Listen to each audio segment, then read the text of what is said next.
As a child, I hated vegetables. Their colors and textures made me cringe.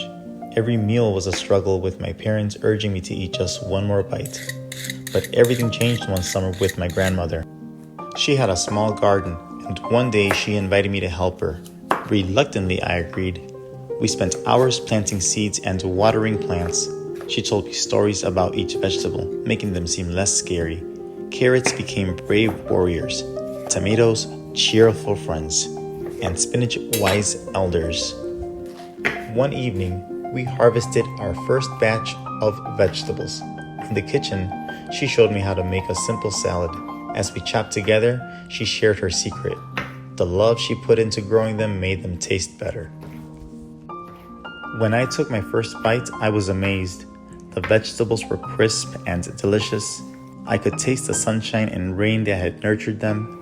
From that moment, I no longer saw vegetables as enemies, but as friends.